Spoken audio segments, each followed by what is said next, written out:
Good evening, everyone, and welcome to the meeting of the Housing and Community Select Committee. Today is day the 24th of May 2021. I am Councillor Kasim Ali, the chair of the Select Committee.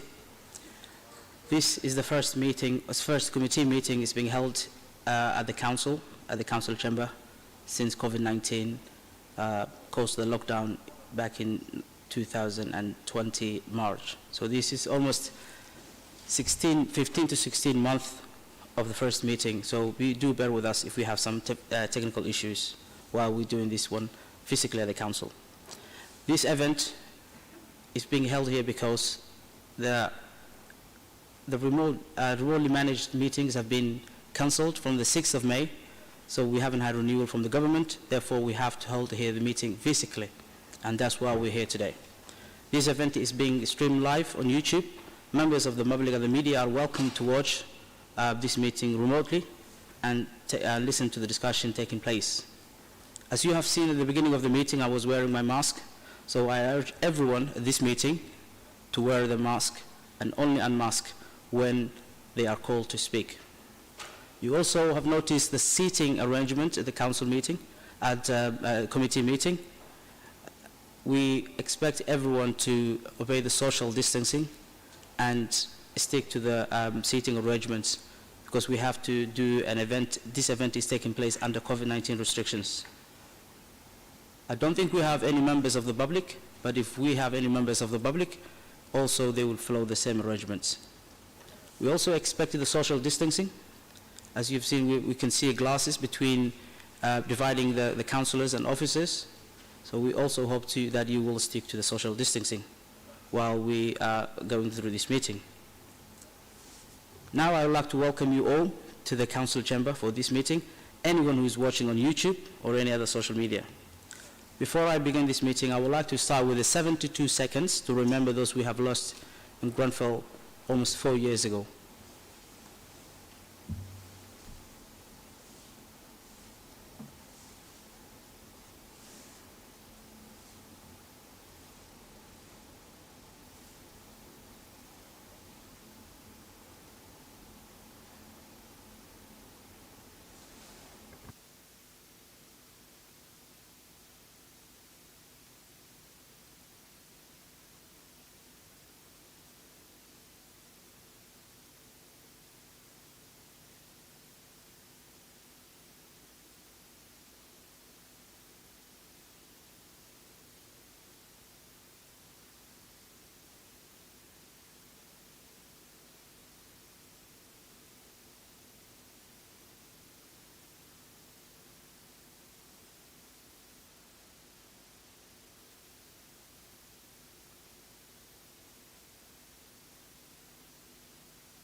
Thank you. Before I start proceeding the meeting, I would like to ask the members of this committee to switch off their microphones while they're not speaking and only put it on when they are speaking. And when they finish, likewise to switch it off. And that also applies to the officers. And I don't think we have any members of the public this evening. Do we have any members of the public? No, I don't think we have any members of the public because of this event is the first one of its kind now since the COVID-19, and we are making sure the event is being held safely and securely. So if I start with the first item of the agenda, that's apologies and absence, and to begin, members of this committee who are here today. Of course, I start with myself as a Councillor Kasim Ali present, and Councillor Greg Hammond. Present and nothing to declare. Councillor Tom Bennett. Present and nothing to declare, Chairman. Councillor Mohammed Bakhtiar. Present, Chairman. Thank you. Nothing to declare. Thank you. Present and nothing to declare.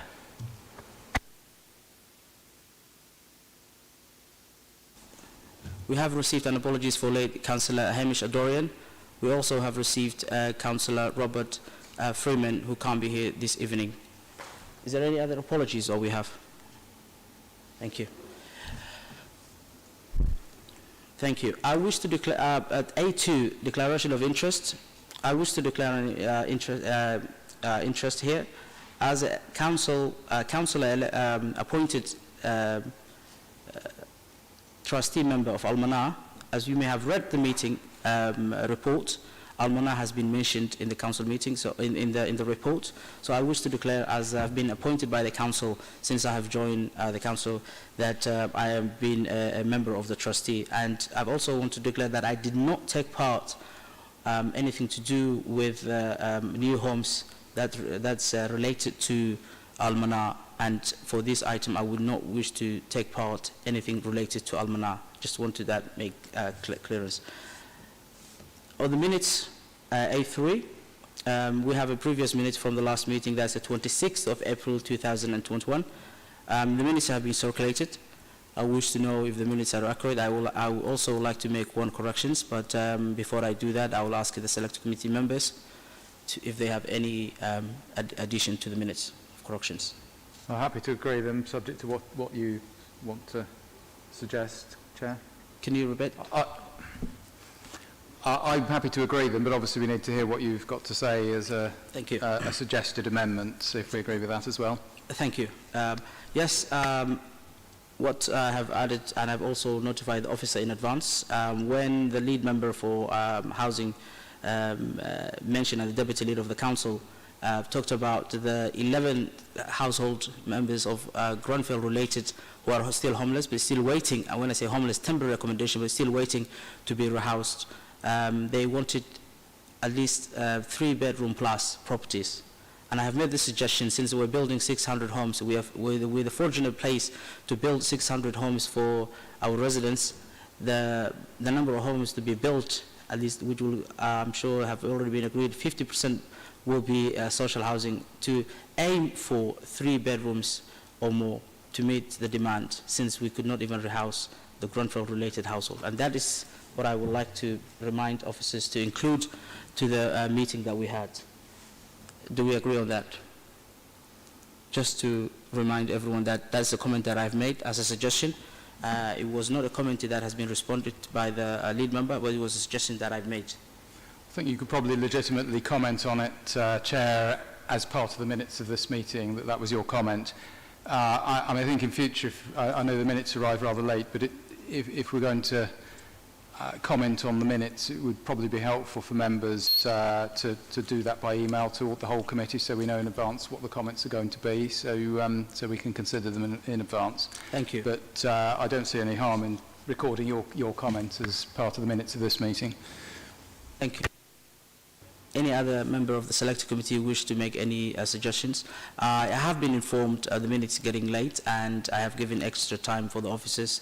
We do all appreciate that the amount of work that they have to do during this tough period, and I've allowed our officers to have extra time to send the minutes, but I hope the minutes in the future will be coming in time so that we can have a written comments if anything else. I take your silence as agreed. Thank you very much. We'll take it from there.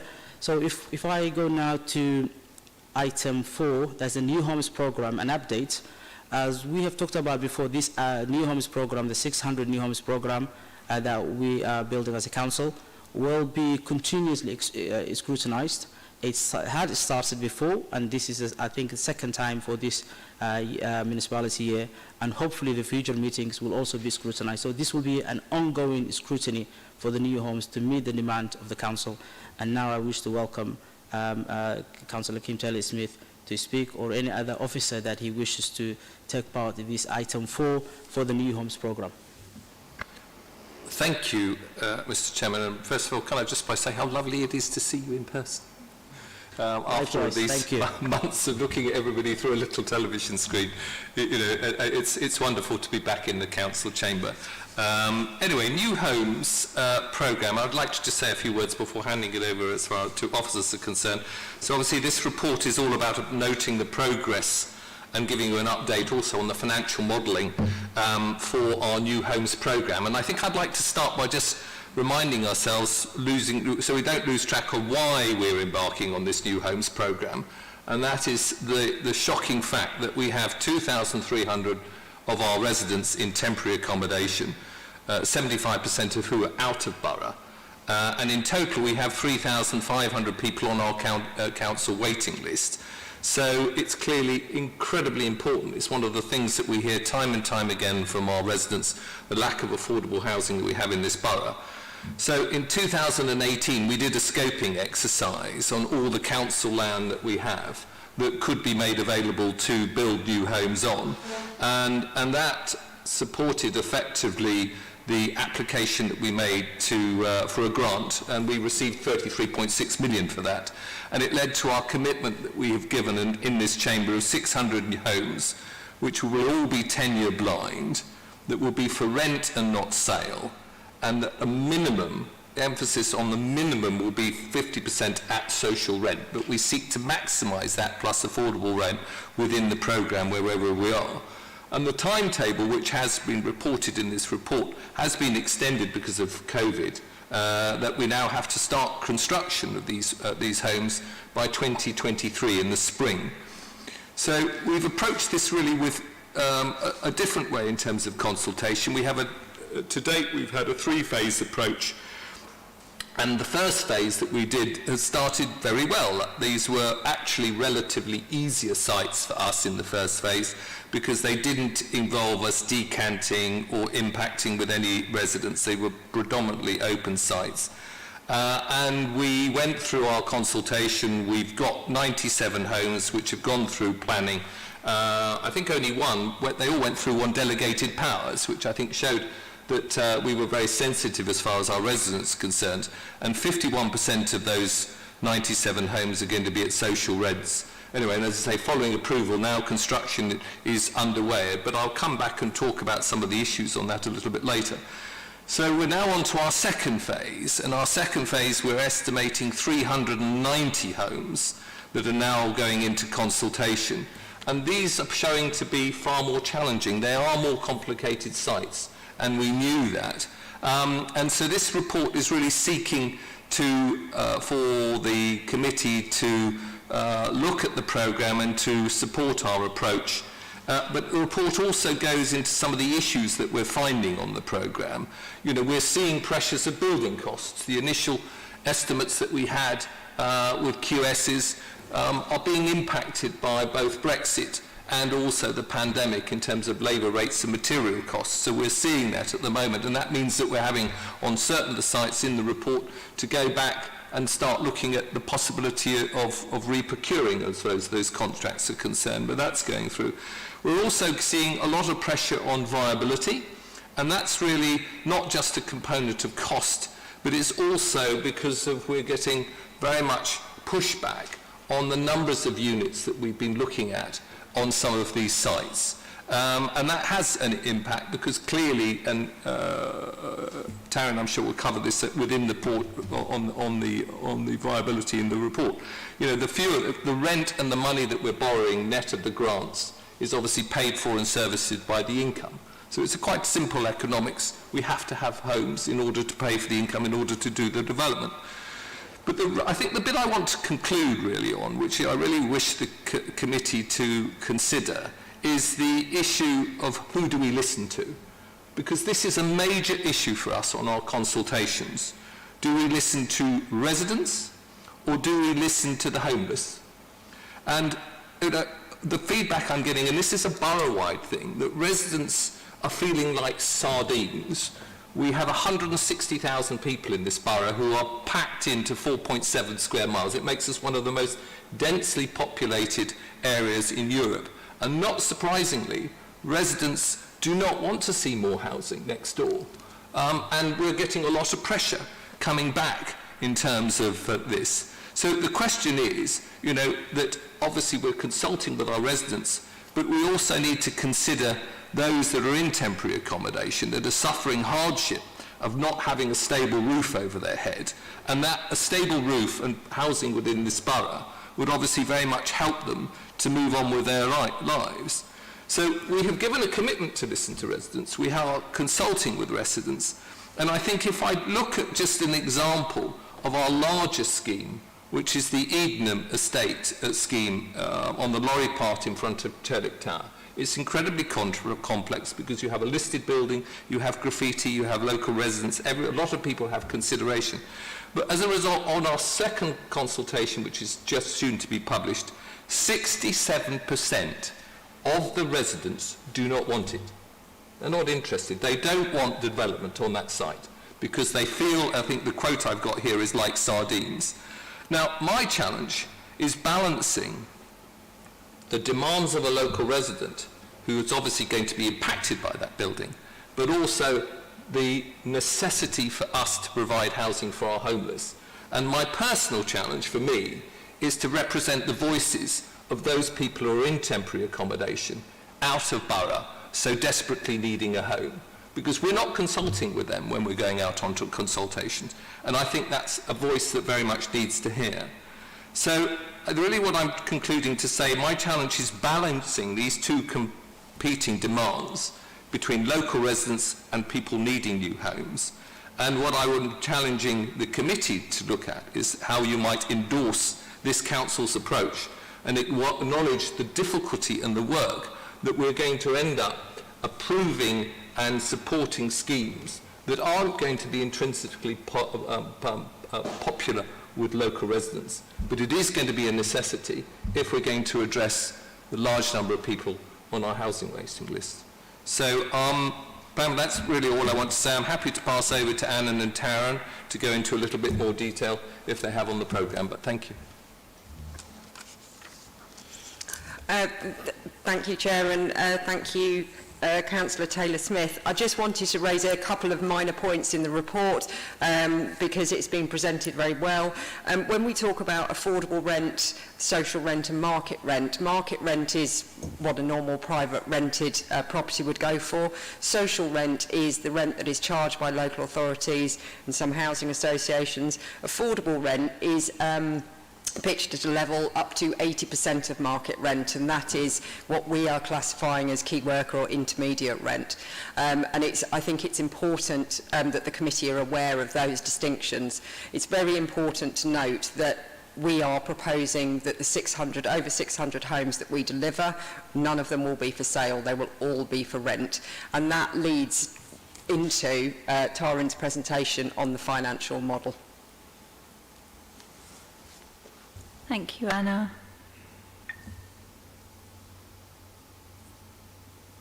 Come on. Okay, thank you, Anna. So we've included some details on the financial position within the report, but I put together some slides and wanted to take the opportunity just to explore them in a bit more detail in terms of the financial modelling that sits behind the New Homes programme. So a little bit of background. So I'm coming at it from a purely financial perspective. So there are lots of other factors that feed into the New Homes programme. So today I'm just going to talk about the numbers. So it is a model that's used for internal planning purposes. It is also very much a very live model, so it's based on a series of assumptions, which I'm going to talk to you in just a second, but those assumptions do change quite regularly. So one of the advantages of having this live model is that as new information comes together, we can actually feed that straight in to see what the financial implications are. I think Councillor Taylor-Smith obviously picks up on kind of the costs and the impact of, say, Brexit that's had on some of the development costs. You know, as soon as that information comes to light, we can kind of provide that update. So that's really important that we keep those under review. What it does also do is it not only tracks an individual scheme, so we've talked a little bit about the phase 1 schemes and now obviously moving into phase 2, but it also looks at the overall impact on the programme as well. And I think that's a really important point to make about the model, in that individual schemes will have different viability depending on the tenure mixes, but we always look at the New Homes programme as a programme overall. What the model also does is it tracks the commitments that we've already touched on tonight, so the 600 new homes, at least 50% social rent, but also just the commitment that's been previously made about maximising social rent and key worker, whilst also retaining financial viability. So Councillor Taylor-Smith has touched on some of those balances that we need to kind of get right going forward. So what it also does assume, actually, and Anna's touched on it, so it assumes all rental. There are no assumptions around sales, which we've touched on. It also does assume that the social rent properties transfer into the housing revenue account on completion. Now, that's quite an important factor in the financial modelling, so you would have heard on many occasions how financially challenging the HRA is, so it's really important that we've kind of made a commitment that the housing revenue account would not be any worse off as a result of the New Homes programme. So we do have to absolutely track that distinction. So what does the model show? It shows us total number of homes. So against that 600, it shows us immediately what our tenure split is. So social rent, intermediate and open market. It allows us to track the construction and development costs. But really importantly, it tracks the revenue implications. And that's what we're really tracking on the financial viability. And it looks at it over 40 years. So essentially, and Councillor Taylor-Smith described it as kind of basic economics, it's comparing the level of rent that we get against the costs that we've incurred, typically borrowing costs, but there are others. So it's really important that we don't just look at year one, that we look over the 40 years. So the model that we have at the moment, obviously we've talked a little bit about phase one, they've been submitted for planning. I think we're quite clear on those first 4 schemes. And then it makes some assumptions about where those other schemes might be. So we've got in the model at the moment 18, it may be 18, it may be not. It's very much assumptions at this stage. So what does it not include in the model? It doesn't include some of the non-financial factors, and I just wanted to just pick up on those. So what the model will do will give us the financial viability. The final scheme actually brings into a whole load of different factors, particularly planning viability and also what can and can't be doing on the site. So what the model doesn't do is track that. It's very much the financial side. So kind of I've set out the assumptions in the report. I think they're there, but I just wanted to just run through those and make sure. And as you can see, there's quite a lot of the assumptions that almost are beyond our control. So the interest rate, so at the moment we are assuming, we've already touched on the grant, the 33.6 million. We've got access to Section 106 affordable housing, money of 19 million, but the remainder will be assumed by borrowing. So that interest rate is what we're assuming at this stage. It may change over the medium term. We know it's probably less than that in the short term, but we do take a very much a 40-year outlook. The inflation rate, so that's quite significant for our costs. So even without any of the factors such as Brexit, we're going to see changes in inflation. It makes some assumptions about rent levels, so over the 40 years, what will that look like? And it also makes assumptions around the GLA grant, which we've already touched on. So 100,000 for social rent and 28,000 for intermediate. We've touched on the different rent levels, so these are what we assume at this point in time. However, what we'll be doing behind the scenes is tracking that. So what are the average rent levels? So they're not going to change week by week, but certainly, as we've touched on, this is a long programme, so they will change as we go through. So we'll just make sure that rent levels are at our best estimate at this time. And then finally, we've got kind of management and maintenance costs. So these are based on what we pay at the moment within our kind of social rent homes. Again, we will absolutely keep all of that under review. I guess the key driver, if I was going to say kind of what the one or two key drivers for the financial viability, which isn't captured here, it's absolutely about the cost of the development. So we will make our best estimate of what we think that is at this stage, but we know that until we obviously get those tenders back, nothing there is for certain. So I think that's quite an important distinction to make. So those essentially are the main assumptions that drive the financial modelling. We make provisions for bad debts, we make provisions for voids, but typically, I think for you as a committee, these are the key factors that feed in.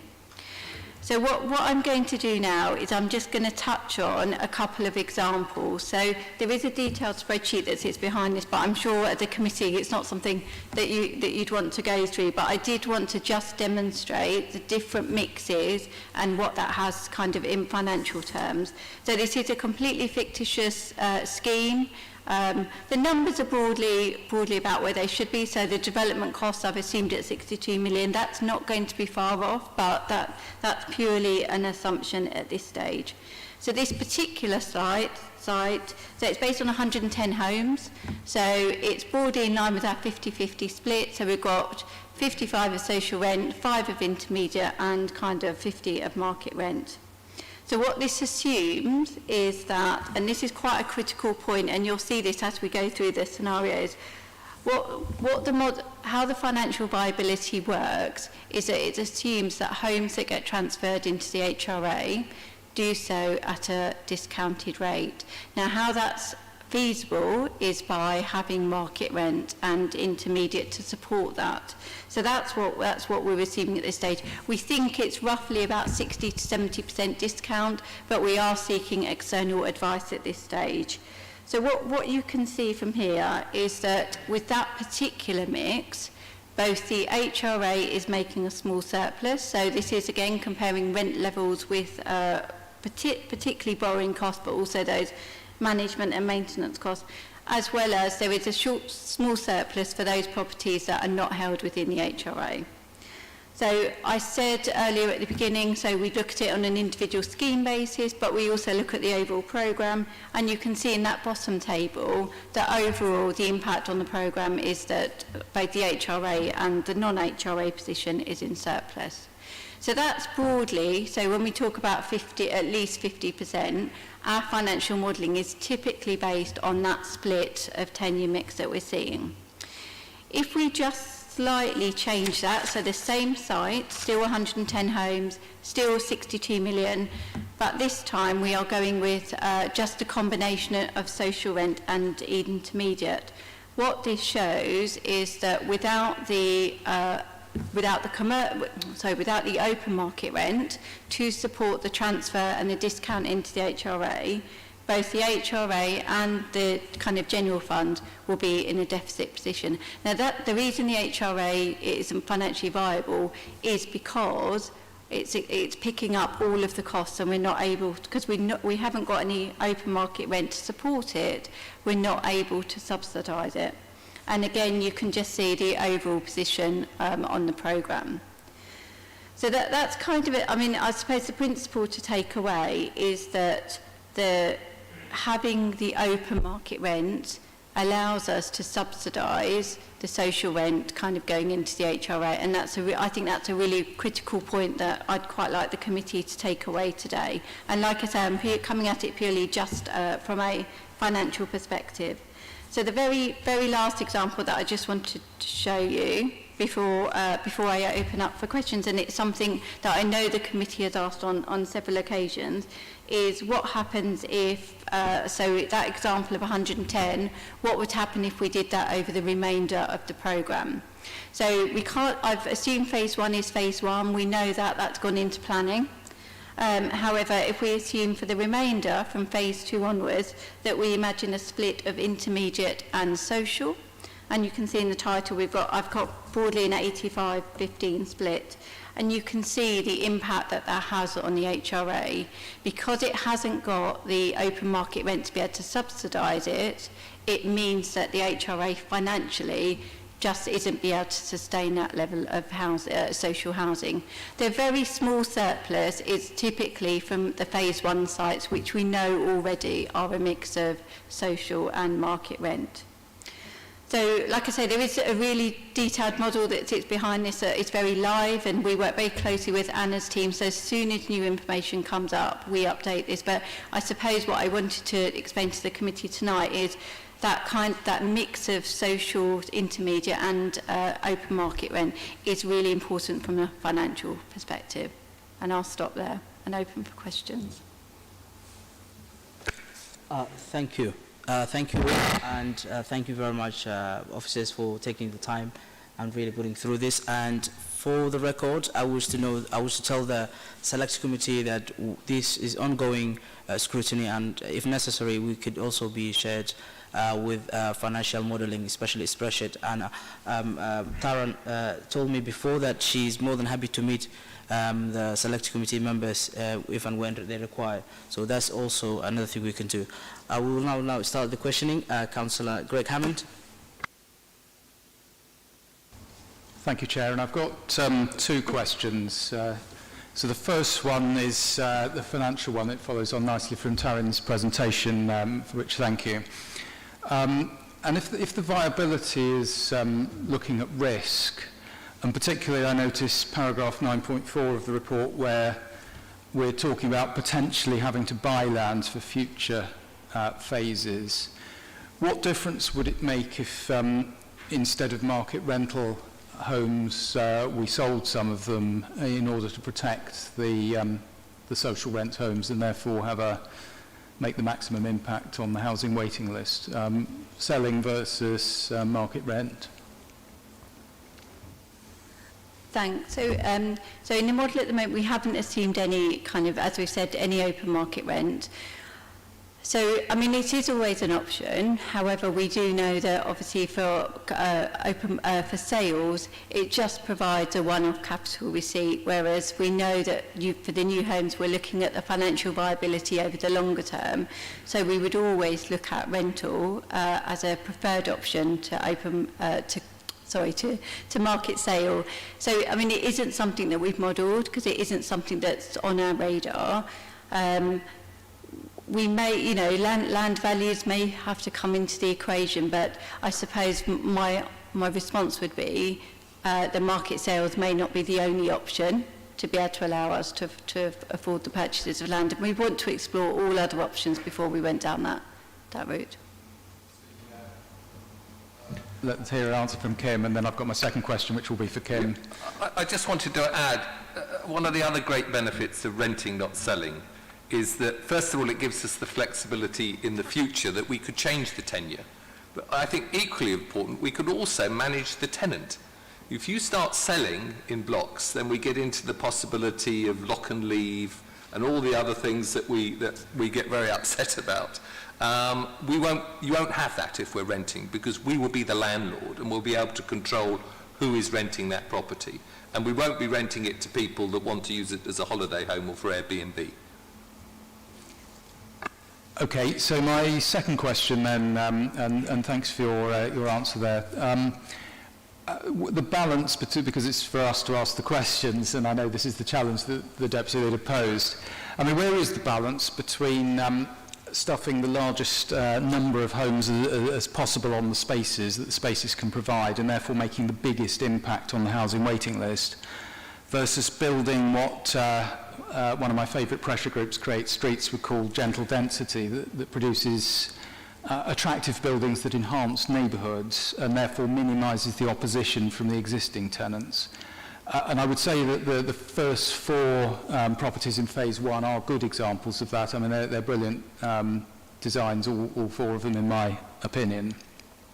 So how could we leverage that sort of idea? And if we're getting 67% opposition on Eden Way as an example, are we asking the wrong question? Might we ask the tenants, the existing tenants, not a yes or no on the proposal, but how they think we could put in 110 homes, if that's the minimum number to be viable, or 120 onto that site, and what ideas would they come forward to us with to achieve that objective, rather than presenting them with a top-down idea that this is how we would want to do it. And I'm wondering whether the Deputy Leader would like to comment on that, please. Yes, and I'll start by saying we're learning as we're going along. I mean, our approach has been to go and talk and get some guidance from planners and say to our planning department, what is the maximum density that we could get on this possible site? And then use that as effectively as something that we could then consult on and then come back from that as a thing. And I think where that creates problems, as we have seen, is that sometimes it sets unnecessary alarm bells running. And I think Edenham's a good example of that, because you can see from the original scoping, I mean, Edenham Way was 168 homes. and that compares to a 2015 SPD of 64 homes. So it was a significantly larger number. And so consequently, I think when we came out and we started talking with ranges, starting at something which I think was 18 stories, it was something which a lot of people understandably showed great concern over. So what we then did is that we then, within the consultation, we then started working with a local interest group called COMET, and they represented stakeholders, the graffiti writers, Meanwhile Gardens, the estates, the residents' associations, and started to move away actually from pure consultation into something, and I'm going to be very careful when I use the word co-design, because it's not co-design in the purest sense that really implies that the residents would have the final say, because clearly we have council addresses, but it allowed us to look in more detail about the components to that. And with Edenham, it is very complex because it's not just about housing. There's also going to be potentially for a 6,000 square foot community centre that would be for youth employment, etc. A medical centre. These are all things that, as part of the planning process, that we are required to deliver in addition to homes. So you then get into this debate about viability, and where the residents are saying, well look, we've seen an SPD, although 67% are just against any form of development. So what we're getting from the representative groups, so they're saying, well maybe we could live with 64 homes, which is what you had in the SPD. Well, if we do that based upon the model, it's not viable. So we have to look at greater numbers. So it is raising this balance of us keeping viability and then delivering numbers, which I can tell you will not be popular to the 67% who don't want anything. Clearly, it's not going to be popular. But, as I said at my early part of my speech, I have to think about the requirements as far as there are housing and come up with something. And what I hope we would do is come up with something which people would understand, that although in terms of the potential height of those buildings would be not as what they would want, if you look at all the benefits as far as what we can do for the improvements for the estate itself, the retention of the graffiti wall, the improvements and links to Meanwhile Gardens, the employment benefits of the community centre, that people would see it as a whole as being a beneficial project.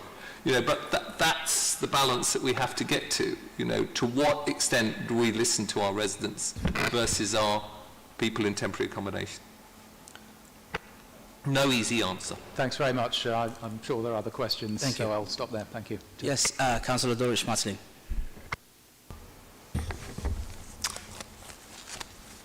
Thank you very much, Chair. Firstly, I'd like to say I welcome the fact that it's all rental. I remember when the first considerations took place for this new homes project, in the financial modelling there was the concept of selling some of the properties. I thought that was always going to be difficult, even though financially it looked quite attractive. So I just wanted to say I'm pleased that it's going that way. I have 2 or 3 questions about this, about the details that were presented today. The financial calculations over 40 years, which strikes me as being a rather long time. Why not say 25 years, which is, although mortgages today, I know we're not talking about buying, but mortgages are typically 25 years, although many have extended because of the high prices in London. So the question 1 is, why are we looking at a model that looks at 40 years and not something more, something shorter like 25? And related to that is, do the 40 years or whatever period relate to the release of a particular project? It was a bit unclear from the report whether it meant when it's all delivered. I don't suppose it means that, but I just want to double check.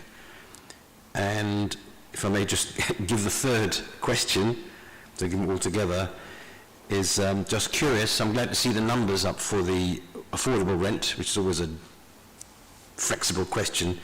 I'm glad to see the numbers up, which look quite reasonable, but could I ask, what are the assumptions for the annual income that assume that's affordable to those people who could move in?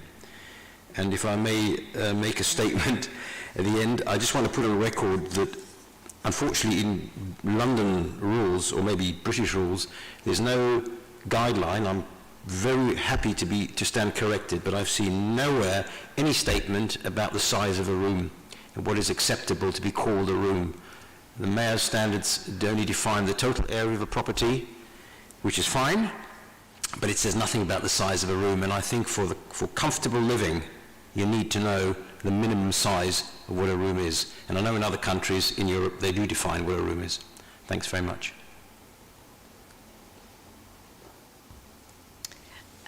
Thank you. And if I could take the first two, and then I might pass to colleagues for the latter two, if that's okay. So why 40 years as planning period? It is just something for any kind of programme or scheme of this size. We would just assume 40 years. We could shorten the period.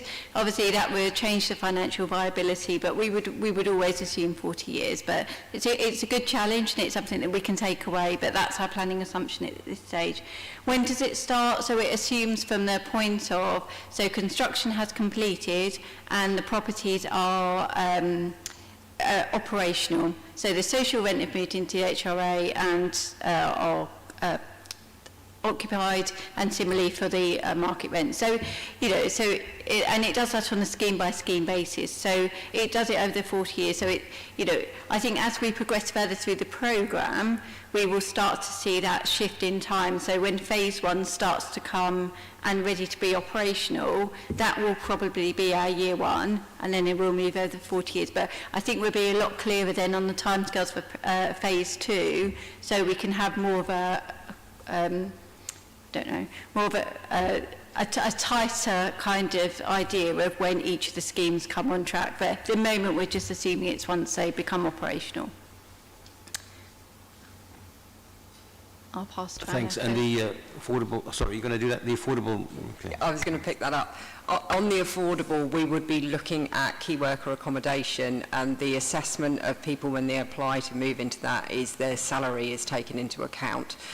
So it's important to note on affordable, it's up to 80% of market rent, so it isn't necessarily that they would be set at the 80%, it could be lower than that. Yeah, thanks. I mean, the figures up there were a lot lower than 80%. I mean, in this borough and in central London anywhere, 80% of anything, whether it's rental or purchase, is unaffordable.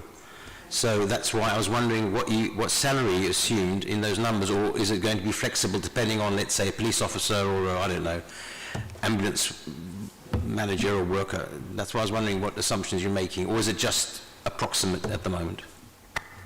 So I'd add that so we're working on a refreshed, updated version of our intermediate housing allocations policy, which will describe this in a bit more detail, including definitions of key worker. And of course, exactly as you're describing, we need a lower income threshold below which effectively we're setting someone up not to be able to pay their rent, and we need an upper income threshold above which obviously we have to prioritise based on incomes. The one thing that's really important is that the council's recently adopted, let me get this right, it's the community housing SPD, isn't it, which defines what the council from a planning point of view defines as genuinely affordable housing, and we will of course among other things be constrained by that, which in any event will stop us well before we get anywhere close to that 80% of market.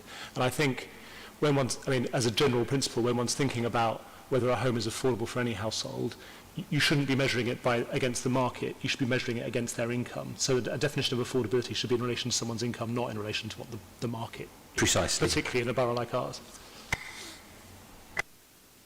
Thank you, Councillor Tom Pennett. Thank you, Chairman. My first question is around the financial model, and particularly whether the incomings, so the social rent and the market rent, is linked to inflation and or interest rates in the same way as the outgoings, particularly the cost of borrowing. So if we did go into a scenario of high inflation, high interest rates, what would that look like? Are we happy that we're not going to get to a situation where our outgoings start to exceed our incomings? Thank you. So there is a slight relationship. All I would say is that for certainly the social rent inflation increases. So we agreed as part of the budget in March that it would be CPI plus, up to CPI plus 1%. So that has been factored into the model. However, it is something that we would need to keep a really close eye on. But there is a direct link between the kind of inflation and the level of rent increases. Now, obviously, 40 years is a long period of time, and any kind of trend can shift over that period, so we would need to keep an eye. But at the moment, social rent levels are assuming increasing by CPI plus 1%, and market rent levels are assuming that they're increasing by CPI, Consumer Price Index. Yeah. And would be unlikely to take on borrowings which would be linked in a sort of a different way, so sort of borrowing at CPI plus 3 or something. Or So at the moment, oh, sorry. That come through. So at the moment, the model assumes that we use borrowings from the PWLB, so Public Works Loans Board. There is other options for borrowing that we might consider through our Treasury Management Strategy, but that would kind of be the route. So we're currently seeking some external advice, actually, in terms of both the financial advice and obviously some legal advice as well. And so the financial advice would look at those different options for borrowing, but at the moment, it does assume Public Works Loan Board, but we will explore some other options. So maybe we've talked about doing some regular updates. As that becomes more known, we'd be able to bring that back to this committee. Thank you very much. I have a second question, if I may, Chair.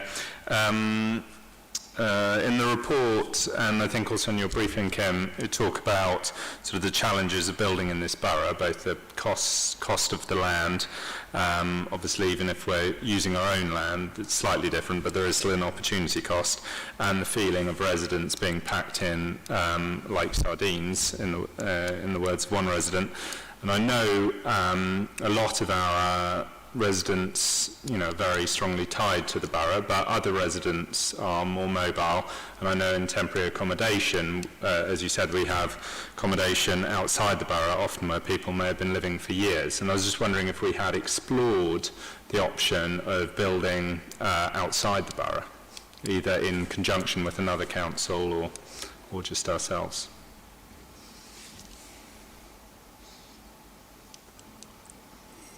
The short answer is yes. I mean, we will consider building out of borough, but it does come with a set of problems, clearly, as far as the local authority that you're building in. And this is a debate, I mean, the wider debate that I remember when I first started raising this issue about discharging housing obligations to our residents out of borough. Everybody kept accusing me of social cleansing. What they're saying is you're taking your residents and you're putting them somewhere else. I think as time has gone on, there is a greater understanding now that housing shortages and homelessness in London is a pan-London problem. It's not an RBKC or any individual borough problem. But I think if we do building out of borough, as with our temporary accommodation, we've got to think about how you, as a local authority, can recognise the impact on the borough where you're building in terms of services that they're providing, schools, education, health services, etc., in order to do that. But I think in short answer to your question, yes, we are considering that, but we're doing so cautiously. And also there is another issue, which is when you do build social housing out of borough, in terms of your right, if you're running it as social housing, and I'm going to look to my left to see if this is right, is that it wouldn't count against your social housing provision numbers or for grant. But I'm just checking if that's true. If we have any experts as far as the group. So I think there are complications to having social housing out of borough in terms of ownership. You can use it for key work or intermediate rents, but I think it's more complicated as far as social renting is concerned. To your knowledge, you can't use the GLA grant to build outside of your own borough. That's trusted friends. Yeah. I confess to say that I'm not an Please, expert yeah. on You can answer. GLO grants. Yeah, the grant agreement is signed by the borough for properties delivered within the borough. Can I just respond to the design question that Please, Councillor Schmetterling asked earlier? Yes, please. Yes, you're correct that there's a total floor space requirement from the Mayor of London and linked to the GLA grant. What we're also doing is looking at increasing the size of the properties, increasing storage, access to open space, access to light, because it's really, really important. You know, I grew up with a broom cupboard and lots of new accommodation doesn't really have that. And so that is a key priority that we've got. So we are looking at those as a very low level and we're improving on it. And also a point that you raised earlier, Chair, we are delivering 4-bedroom homes as well as part of our programme. We're not delivering studio apartments. We are delivering very, very few 1-bed homes, but we are looking at least 10% of schemes being fully accessible accommodation as well, to enable some of those families who maybe have a member of their family in a wheelchair or who has movement difficulties. So it's just to reassure. Thank you. That's well to know. May I just ask Follow-up question. Make it quick, follow please, up. if you don't mind. Very glad to hear that, Ms. Penbo. Would you publish at some stage, not necessarily this week or anything, at some stage, a figure, what is considered to the minimum area of a room? I'm not even defining which room, just a room. It could be a bedroom, it could be a sitting room, but a room, what the minimum area would be. And of course, I'm not saying one shouldn't build bigger, but that's a financial question in the whole scheme of things and how many units you get in. But what would be the minimum size of a room to aim at? 6 square meters, 7 square meters, and that kind of thing. I will provide you with a plan of some of the accommodation we're building, showing the different room sizes, because there are different requirements for rooms that you're sleeping in to rooms that you're actually living in. But we can provide a sample of some of the floor plans of some of the accommodation we're building. Yes. In another way, I'm sure Councillor Doris Marshling is asking whether we are building boxes or we're building homes that are fit for human habitation. Thank you for that, and I'm sure we will, the building team and the design team will take that in mind, that we're building for human beings. Councillor Moboktia. Thank you, Chairman.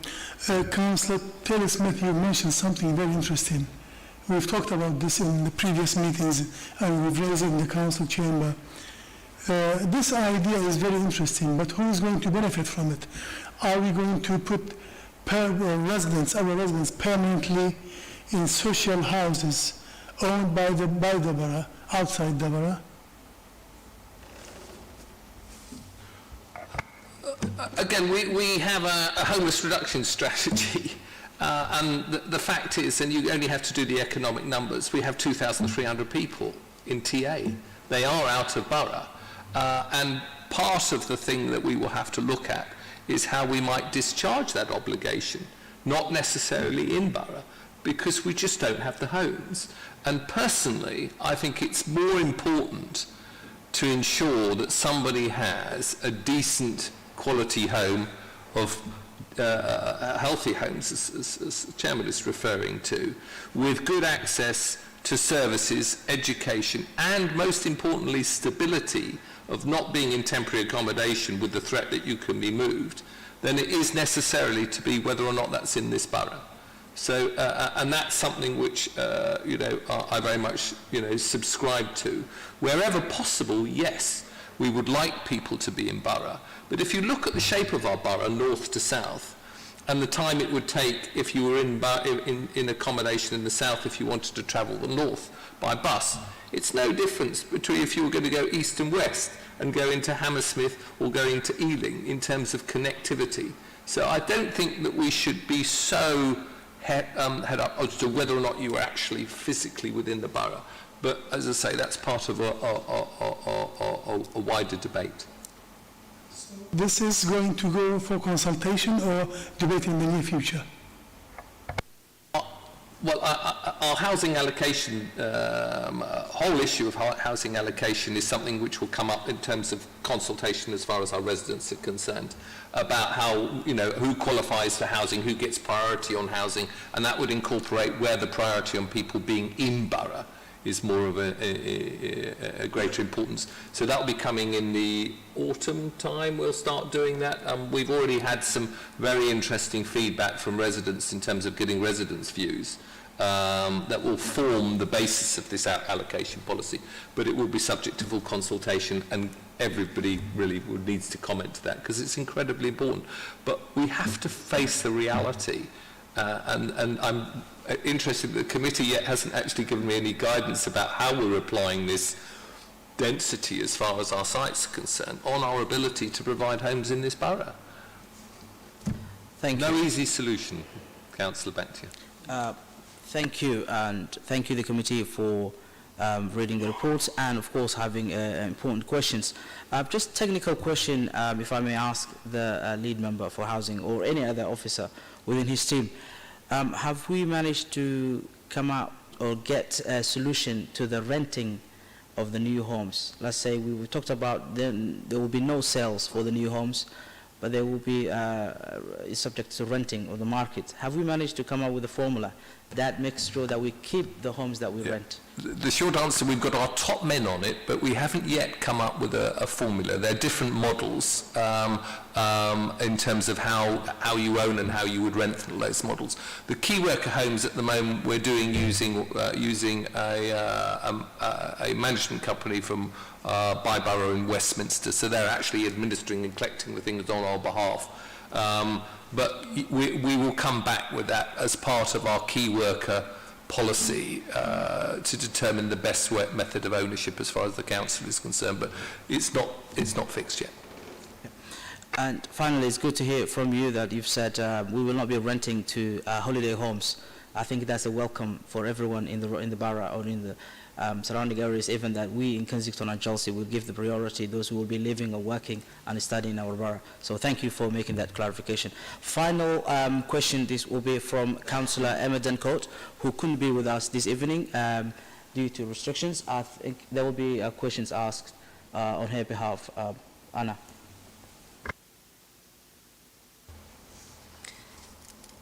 Right, yes, these are the questions that have come from Councillor Dencourt.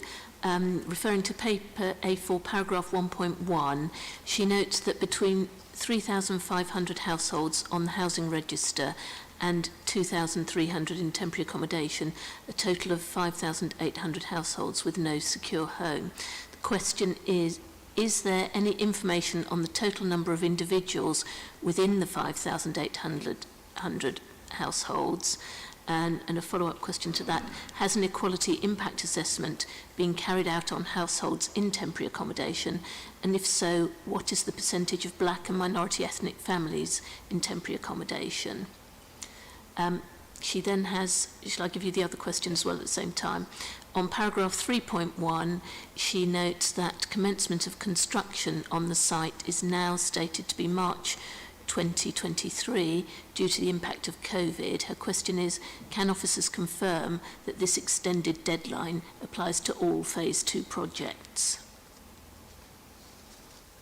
Anyone can answer. I was going to suggest that there's quite comprehensive detail in terms of the makeup of those that are in TA and social rent, so I think we would need to give a written reply to that. As far as the simple one at the end, which is the 2023, that is construction starting on all sites in order to qualify for the mayoral grant of £33 million. That would need to be commenced before spring of 2023 on all sites, phases 1 and 2 and 3. Thank you. Sorry. It's just one thing that I'd add, if I may, which is that the 3,500 on the register and 2,300 in accommodation, of course, some of those in TA are those on the register. So that's not 5,800 separate households. There's quite considerable overlap between those two categories, if that makes sense. Yes, Anna. Just one final point on the GLA grant. The construction start date of March 2023 is the long stop date. We have to give the GLA an annual programme. So, for example, our first 2 phase 1 schemes had to start by March of this year. Phase 2 schemes are also intended to start sooner than March 2023, but that is when we need to start on site with all sites that we're intending to claim grant on, that makes up the 33.6 million.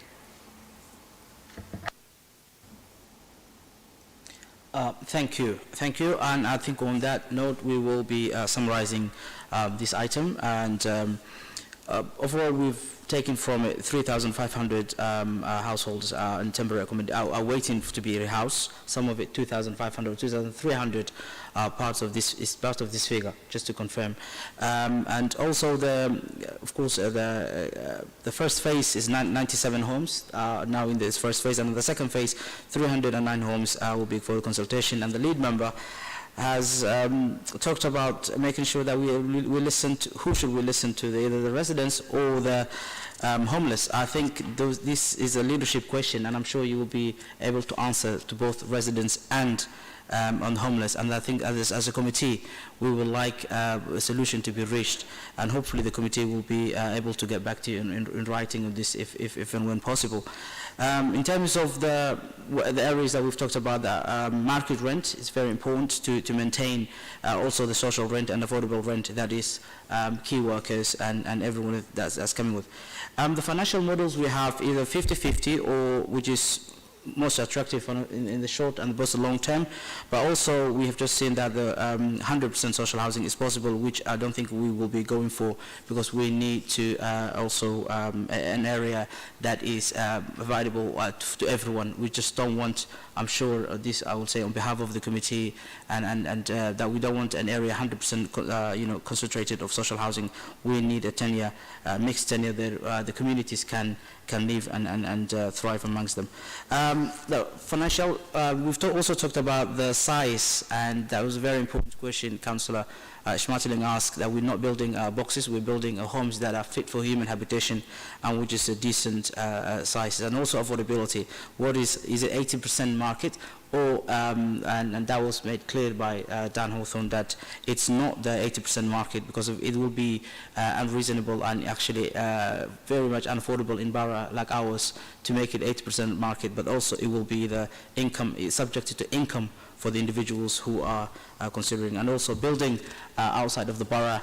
We talked about it, but we will hopefully strive to get our residents to be as close as they can, or at least to be within their amenities that they get used to. On that note, we are finishing on that with that item, and I'm more than happy to move on to another item, which is A5, Empty Homes Strategy and Council Votes.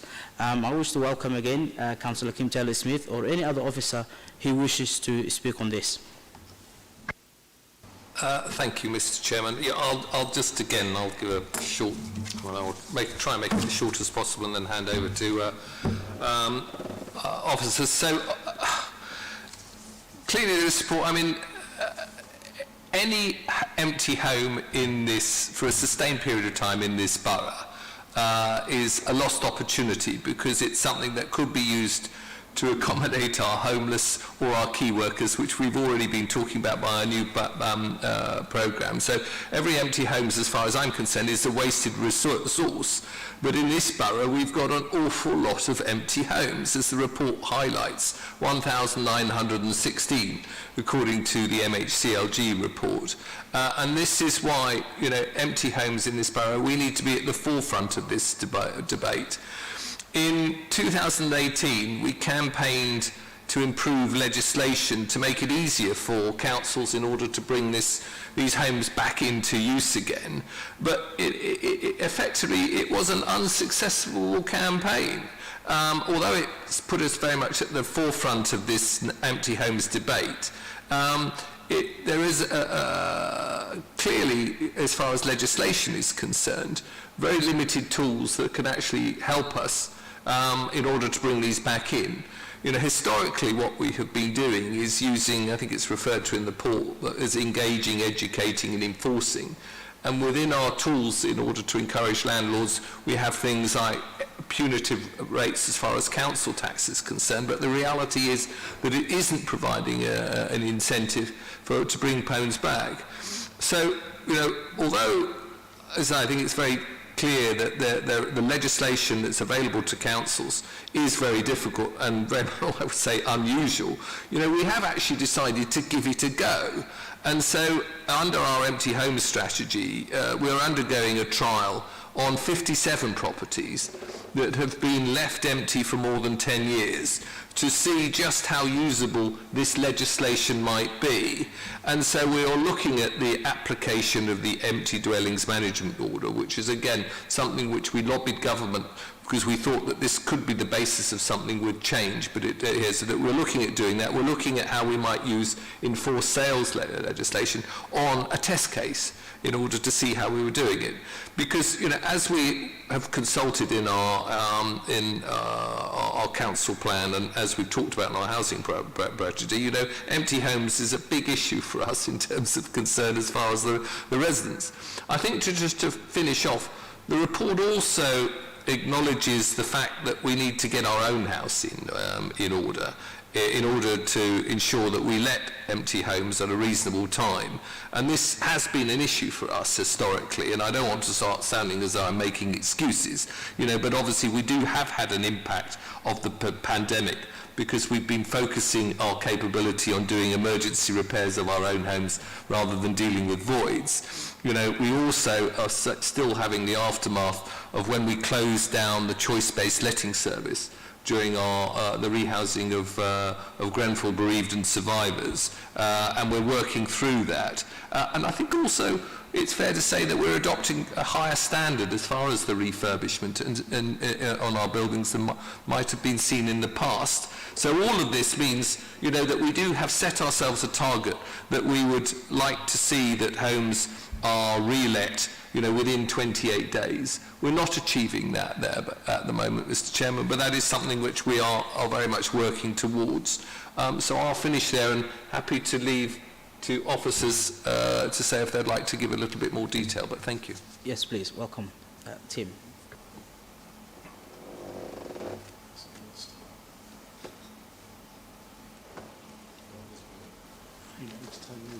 Oh, sorry.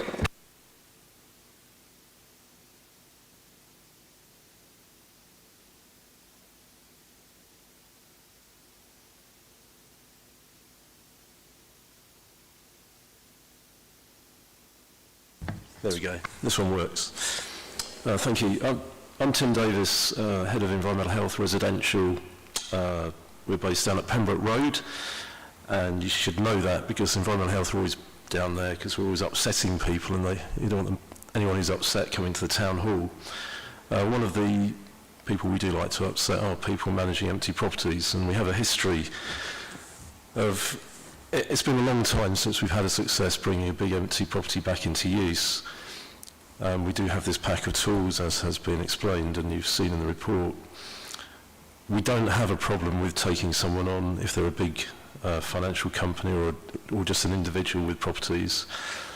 And just to cast our minds back to 10 or 15 years ago, we had a dedicated resource of an empty properties officer funded from central government, and we used to use a very tenacious sort of group of officers who were at the end of their career that knew every trick in the book to dig around and find people and make things uncomfortable and bring properties back into use. We found people who were living in a home, had 2 other homes in the borough, couldn't really decide what to do with them, but we encouraged them to sell those other homes and get them back into use.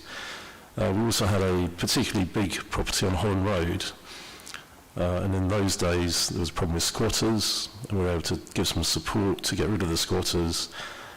And where we were aiming to sort of get people into affordable housing even then, the guy who owned it eventually sold it, and it was converted into plush upmarket 1-bedroom flats. It got the property back into use, but wasn't necessarily very beneficial to perhaps people that needed to live in the borough, let alone key workers, etc. So all I want to say is, if you want any detail, if you have anywhere that you're convinced is empty and needs following up, if there's a particular hotspot of antisocial behaviour, we will have a look at that. We've procured a fantastic new team manager, Anthony Quinn, in the last 12 months for private sector housing. He's selected an officer who's been with us a long time and knows a lot of the tricks of the trade. And we will do the work required to support getting private-owned properties back into use. That's our offer. But we do need some information and help. We're very happy to target any particular properties. And we're very happy, if it takes a trip to the city, a trip to the bank manager, and we've seen a few over the years, to get the wheels in motion to bring those properties back into use. We'll do that for you. Thank you. Thank you, and that was Tim Davis, not Anne Benbow. For those of us watching via YouTube, just to get the names right. Thank you, Tim, for that. Councillor Greg Hammond, please. Thank you, Chair. I think Tim, thank you very much for your presentation, and I mean, it's a pretty challenging task, is what I was thinking. But the Deputy Leader used the phrase that was going through my mind, which was put our own house in order first, or at least in parallel. And he's already answered my first question, which is how are we doing in relation to the 28 days target. And I am wondering how close we are to the 28 days target, and I'm wondering, is that possibly in the table that's above paragraph 9.5, because I have to say I don't really understand that table, and I wonder if somebody could explain it to me, please. Yes, Thanks, Doug Goldring, Director of Housing Management. The table is the overall turnaround time for last year, so that would have been 82.45. It's about 49 as of today for this financial year. Can you repeat that one, please? Beg your pardon. So last year, though, we had a number of months where no allocations were being made because we weren't reletting properties. So for the first till August of last year, we weren't letting properties. So that's what created that problem. So if we were looking, I think the first column is the previous financial year. What is a minor void versus a major void, and what is the unit in the second column? So a minor void, it's easier to describe a major void because it's the other voids are all minor. So the majority are minor. A major void would be where you have to carry out a replacement of either, say, a kitchen or a bathroom.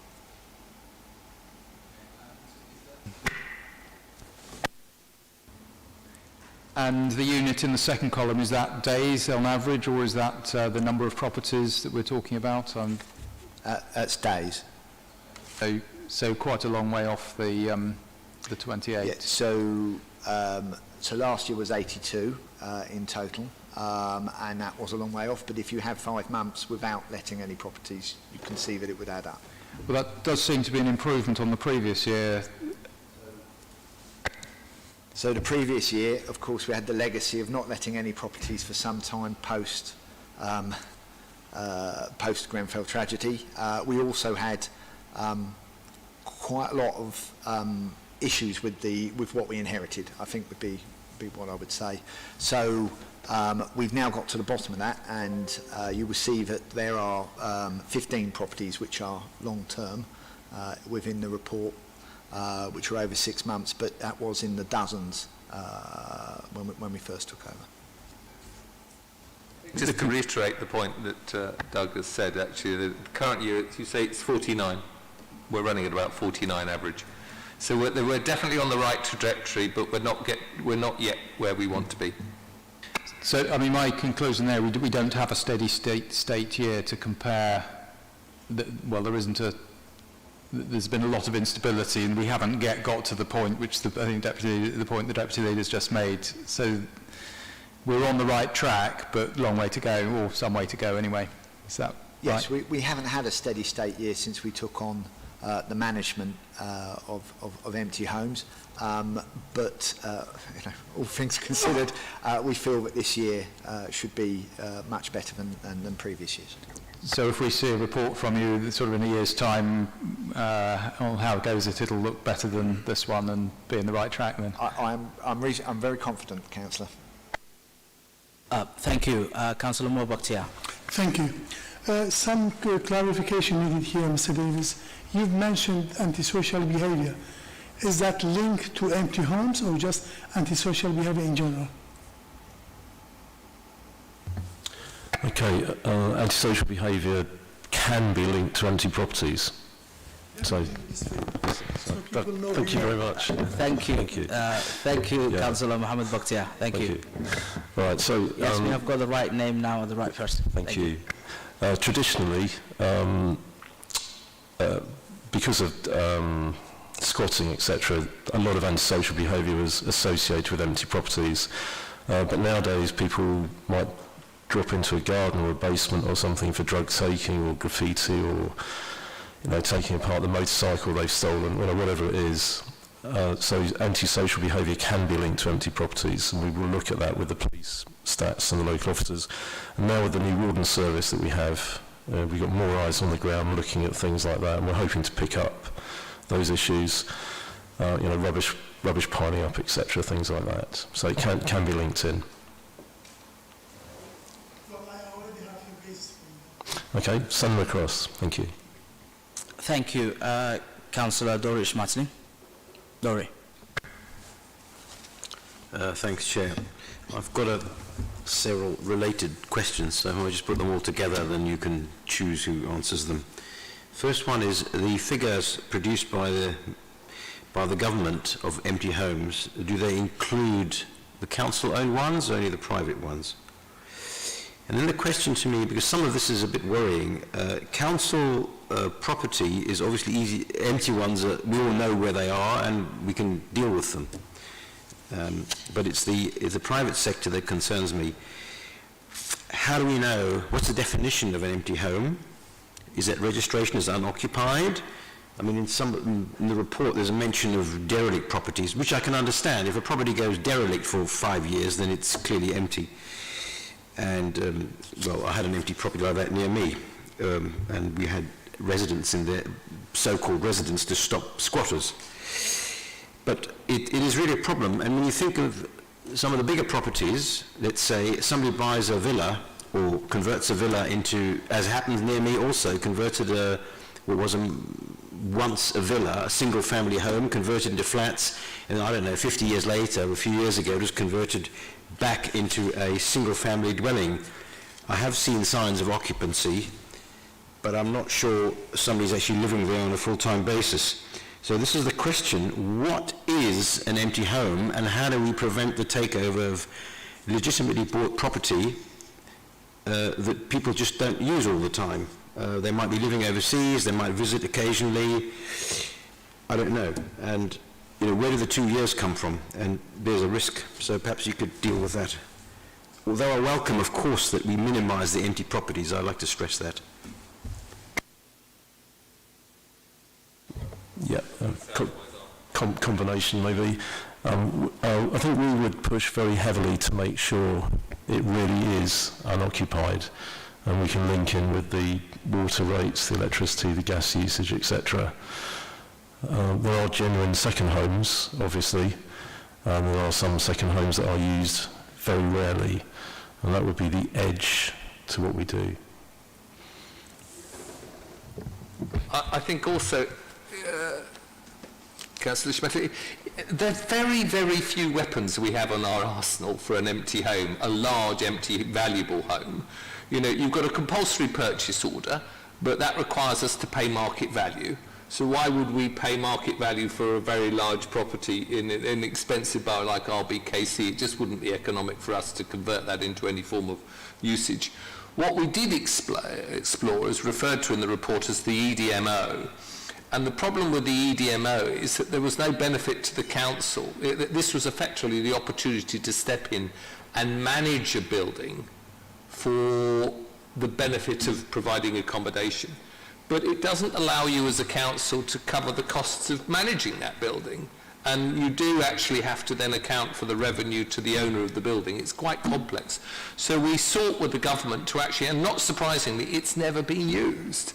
It was a scheme which was, I think, amended, about 10 years ago or so, but it's never actually been used.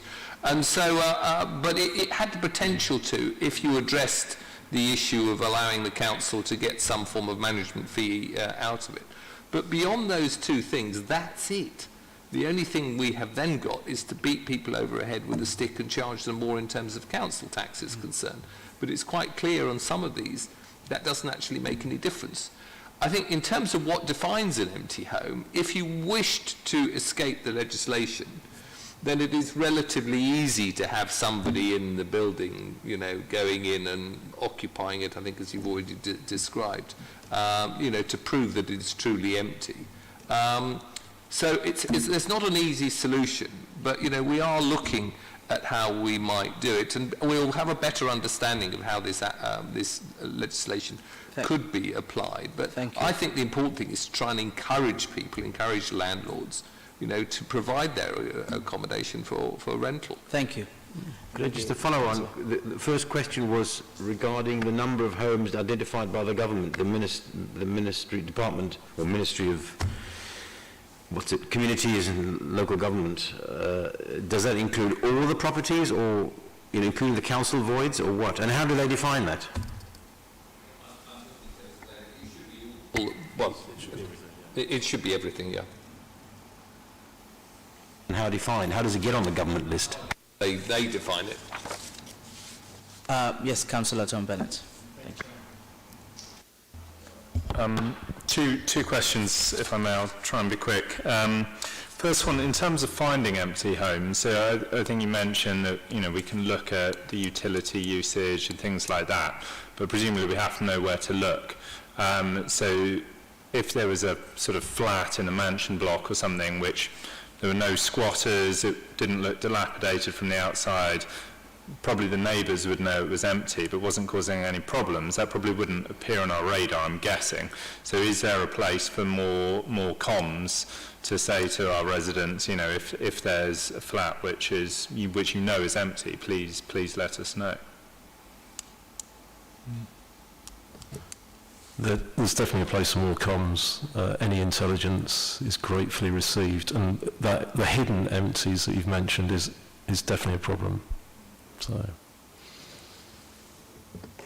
Thanks. Well, yeah, that might be an interesting thing to look into how we might do that.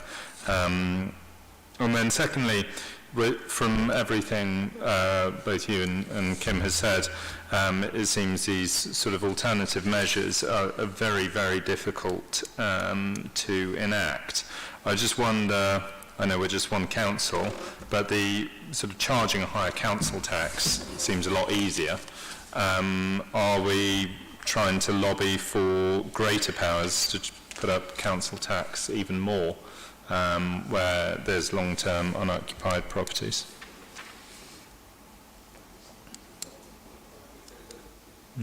Yeah, I don't know what the official line is now. Again, we can check the exact figure, but we have been consistently increasing the punitive charge for council tax. I think it's running at 200% at the moment. I'm just sort of looking to colleagues as to what that actually is, but we have been regularly putting it up. I think the sadness is that, yes, while we might generate more revenue, it's not bringing properties back. It might just end up with property owners paying someone to go and spend one night in a year or something. Anyway, thank you both very much. Thank you. Thank you very much, Councillor Tom Bennett.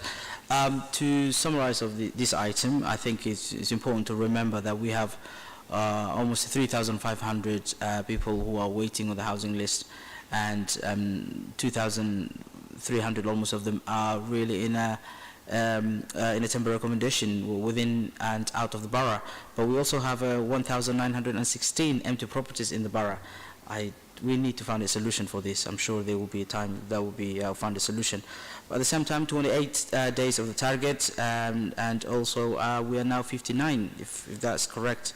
49 for the target, but we are aiming, and the officers are aiming for the 20 days improvements. And I hope the 15, the long-term properties that are still to be handed to residents or tenants will be found a solution. And antisocial behavior, as well as empty properties, there's a link between the two. So not only that we have residents waiting to be rehoused, they are now actually causing problems for our residents because of it associated with antisocial behavior. And finally, council properties facing private properties in the borough and how to deal with them, whether it's council tax, whether it's 200% or more. And finally, how do we find empty properties? I think that's another thing we won't take away from it. I'm sure this will not be the last time we will talk about empty properties. And if I take this opportunity to thank Team Davis specifically for your brief but precise answers. Welcome to this committee all the time when you do come. Not to say that all lead members and officers have really answered the questions, but I particularly like your short but precise, to the point answers. So you're always welcome to this committee when the time comes. Now moving on to the another item of this agenda will be the COVID-19 response, understanding the needs of vulnerable people. And we've talked about the vulnerability in terms of the elderly, lonely people and disabled, that could well be mentally disabled people.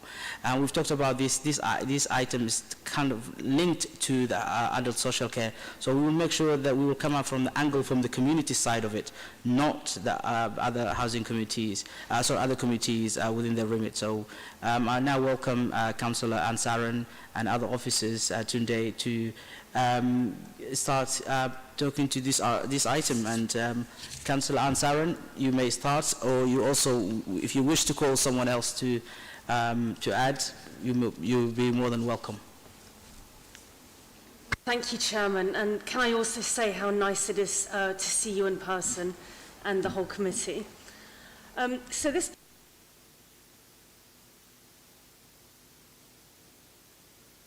Can we get... It's on. And how our understanding of these needs has evolved since the start of lockdown. So it's important to recognise that COVID has reset our understanding of vulnerability. And in many instances, government defines who is vulnerable. So as we reopen, we completely expect we'll have to keep evolving how we think about vulnerability, as residents' needs will continue to change as we start to emerge. And we need to make sure our understanding of these needs is up to date. We are also learning as we go along, and there are lots of unexpected consequences of COVID, which we can definitely expect to face over the coming months. So just thinking about who the main vulnerable groups are, firstly, well publicised, those over the age of 65 and those considered clinically extremely vulnerable.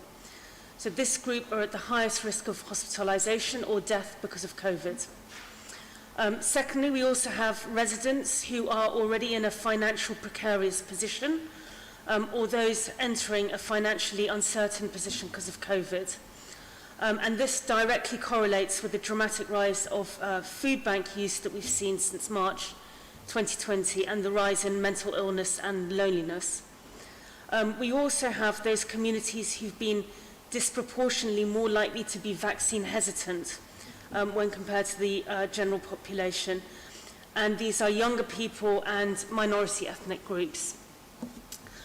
Fourthly, younger age groups, and because these age groups are likely to be in less skilled and entry-level jobs.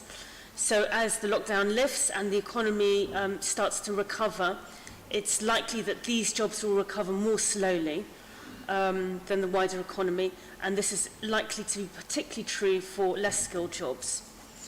Another vulnerable group is those suffering from ongoing mental health problems, and particularly those residents impacted by the Grenfell tragedy, or continued uncertainty of job or financial security and the lonely.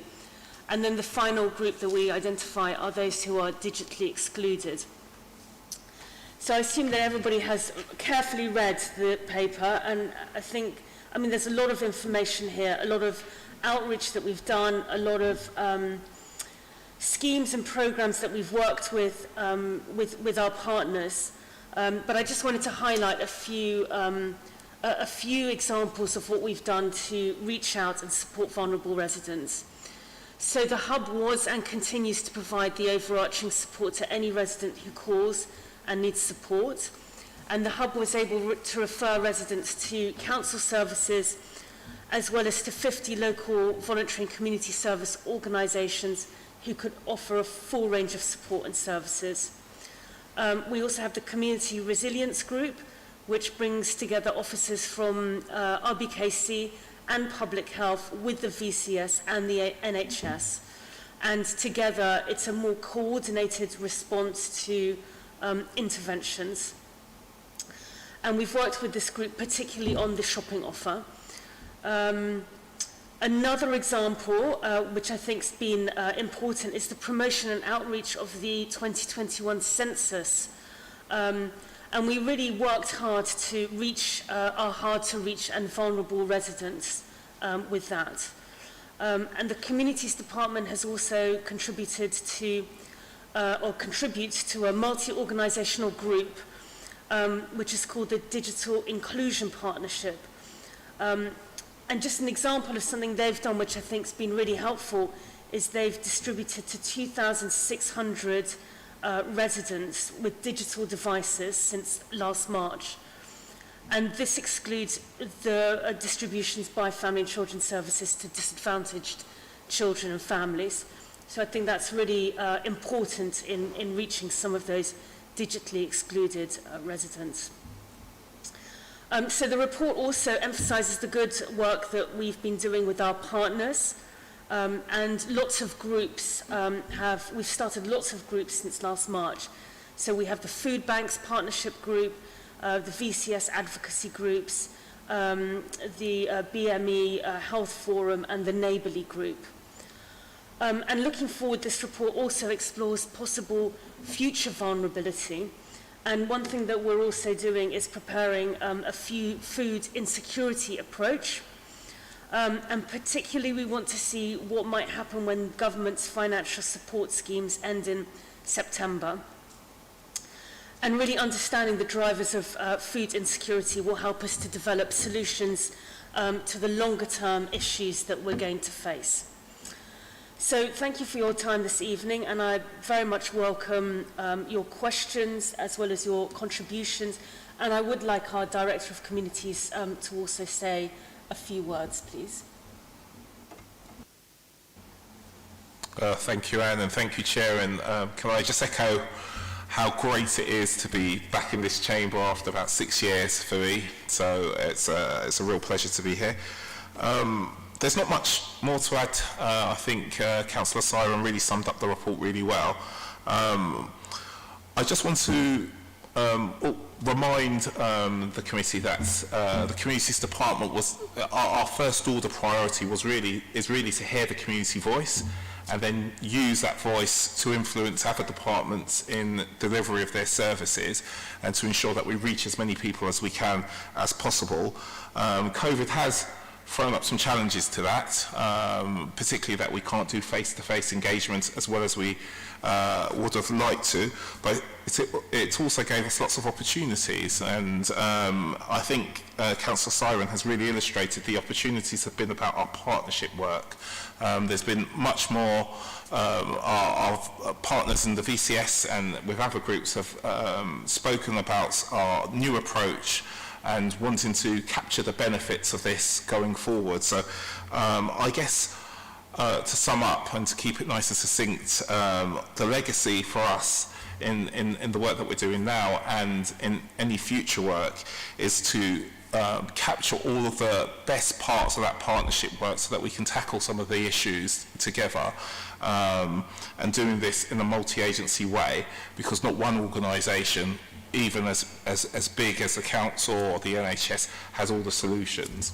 So I'll leave it there, and I'm pleased to introduce my colleagues Olivia Shelts-Harris and Michael Kennedy, who will also be here to answer any questions that you may have. Thank you. Thank you both, and welcome. Councillor. Thank you, Chair. And thanks very much to the lead member, Tunde, and the other officers for the brief and the presentation. I've got 3 questions which are quite simple, so I'll give you them all in one go and then hand over for you to answer them. First one, on the table at the top of page 3, first box, you talk about the dramatic rise in food bank use since the pandemic started last March 2020. I'm just wondering if you've got the figures now for food bank usage compared with the most acute phases of the pandemic, and see if there's been any change over time. Second question, Councillor Siren referred to the considerable efforts you made to get participation in the national census, and I'm wondering if we know yet how we got on, both in terms of participation as an absolute number and as a comparison with 2011. And finally, the lead member also referred to the programme of overcoming vaccine hesitancy, and I'm wondering if between you could say a little bit more about that, please, and how it's going. Thank you.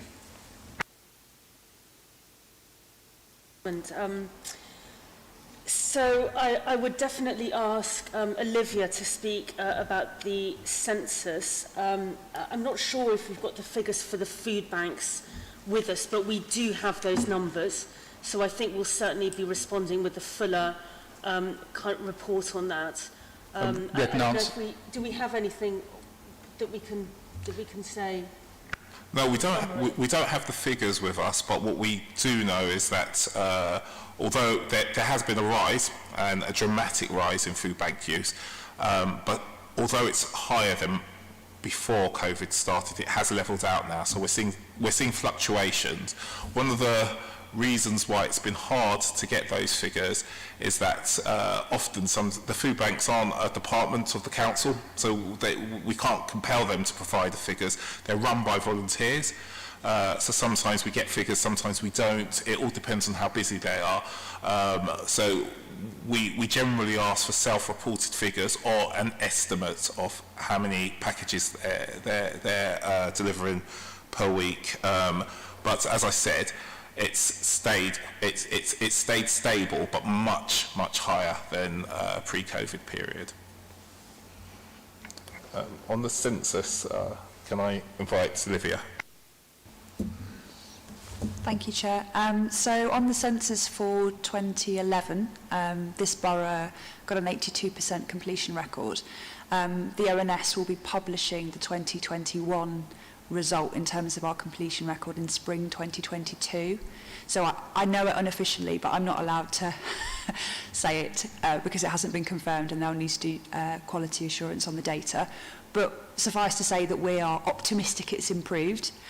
We did 25 census completion events, some of which were remote and some of which were face-to-face, and got 843 people to attend those across the borough, and did a lot of outreach with groups that would otherwise face barriers to completing the census.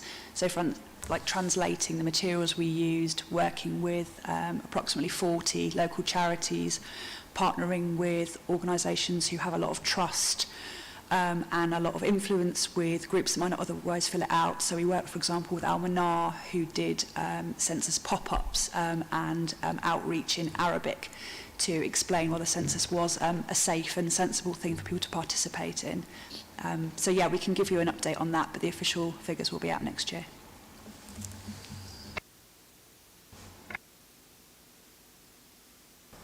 So I was just going to say, on the vaccine hesitancy, we have done a number of things within community engagement. Obviously, this is kind of shared with adult social care as well. But Tunde, can you just give us a few examples of things we've done, please? Certainly. So one of the, I guess, to take this back, our starting point was regional and national data. That's right at the beginning of this journey, which pointed to several groups that were nationally were more hesitant than say the general population. So some ethnic minorities were. There was evidence as well as that those who came who didn't hold formal qualifications tended to be more hesitant. A lot of some of and there was a study by the SAGE group that looked at some of the reasons behind the hesitancy. A lot of it was around myths as to COVID being as to vaccines being harmful, and various other things that were going around on social media. Using that as a starting point, we started working with different groups within RBKC. So we worked with the BME Health Forum, that covers both RBKC and Westminster, and works with BME groups around health issues. We also spoke to VCS organisations that advocate on behalf of ethnic minorities, and we try to draw some local data and local insight as to what the issues in Kensington and Chelsea are. So from that work, and speaking to these partners, we've developed quite a few initiatives. One of them was a train the trainer. So we heard that there was a lot of community members of the community who felt that they wanted to hear the COVID message from trusted community members. And indeed, you may recall a previous committee where we got some councillors, in fact, sitting in this chamber, recorded messages. We also worked in partnership with Neo Health to do a Q&A session. So we set up some bespoke Q&A sessions for those who had hesitancy but said they may be persuaded, but they wanted to talk to an actual practitioner. There are several other initiatives. We've put on events. We've supported some of our faith organisations to put on events, so some of those that were run in Almanar. We've done some outreach sessions for young people. We're currently doing that at St Charles and Morley College. So that's just a taste of some of the things that we've been doing. It's an evolving picture. Obviously, we started off with the cohort, the immediate older cohort. We're now looking at the younger cohort, as in young adults, younger adults rather than young adults, and happy to keep the committee up to date with our progress. Thanks very much. No supplementaries. Thank you. Councillor Mo Bakhtiar first, and then Councillor Tom Bennett. Thank you, Chairman. Well, thank you, Councillor Siren. We've learned during this pandemic that we all know that the food banks is a temporary measure, but the problem stays there, and it's even bigger now. Many people lost their jobs permanently, and children, and I have identified 3 problems. One of them is long-term solution for those who were in receipt of food banks or going to the food banks. I think we have some data right now. If we visit and get in touch with the food banks, they have some data. They know who was going there regularly on a weekly basis and collecting food. So I believe we have a system of vouchers. I don't know very much about it. It's something to look at, expand it, and those who are going to food banks, we need to give them vouchers to spend on fresh fruit and vegetable and things like that. We need to work on that, I think, explore on that. And the other problem was fuel and heating is during winter. Huge bills, £200-300 a month is a lot of money for families on benefit, and they have children going to school. We need to look into this. And the final thing, during crisis we've learned how heavily communities and people were relying on good internet to educate their children. So we need to look into this, I think. These 3 points I've mentioned, we need to explore and see how we could help. This could cost £200-300 a month for a few hundred families in the borough. But that will make a big difference to everyone. Thank you. Thank you. That was mainly comments, but if you want to add, Councillor Saran, you can add comments. Thank you, Councillor Bakhtiar. I mean, I agree with everything that you're saying, and I guess that's why I mentioned that we're working on the food insecurity approach, because food banks, as we all know, are they should be tactical. They should be for, an emergency, but people shouldn't be relying on food banks over long periods of time. And I think what we've seen in COVID, because things are constantly changing and evolving and people are being plunged into difficulties, it's been a prolonged use over the last 15 months. But as we hopefully emerge now and come into recovery and we leave those days behind us, we have to find ways to tackle some of those drivers behind the food insecurity. So I think, it is about better data, and as Tunde said, collecting that data can be quite hard, and I've seen that myself just by going to the food banks. I mean, they, it's all quite busy there. People don't have time to write down who's coming, who's taken what, who's come back week after week. So we do need to work on understanding what is happening in the food banks. But also, I think just, the hardship offer that we have, moving people out of that emergency usage into something that's more sustainable and ultimately supporting them, with jobs, with other aspects in their life to support them to come into recovery themselves. So I think that's what our food insecurity paper, I hope, is going to start to address. I think very carefully we can think about how we put some support into the food bank. And, they're not run by the council. We support them, but they're run by volunteers. So I think you have to do that very sensitively. And putting in support so that the clients of the food bank can themselves, access perhaps support from the council or from other organisations. But it's got to be done very carefully and sensitively. On the internet, I think we've become so aware of digital exclusion over the last 15 months, and particularly those of us with young children, the homeschooling, we've seen the impact of what kids not being able to go to school for so long. We've really seen the impact that it's had on them. So I completely agree with you, and we've done a lot of work on digital exclusion. And it can be as simple as giving out the devices, but also you need the Wi-Fi. And this is why Kim is working on, a statewide Wi-Fi to support, what you're saying. But I think as we emerge from lockdown, I think we have to continue to work on digital exclusion and something that's more sustainable in terms of support for our residents. But I think your points are really well made, so thank you. Thank you, Councillor John Bennett. Thank you, Chairman. I was just looking at there's a paragraph in the report about working with the sort of homeless community, asylum seekers, rough sleepers, to get them vaccinated against COVID-19. Just wondering if you could give us a bit more information on that, how successful we've been, particularly with rough sleepers. I was wondering if, if we've made strong inroads into being able to allow them to get vaccinated. Thank you.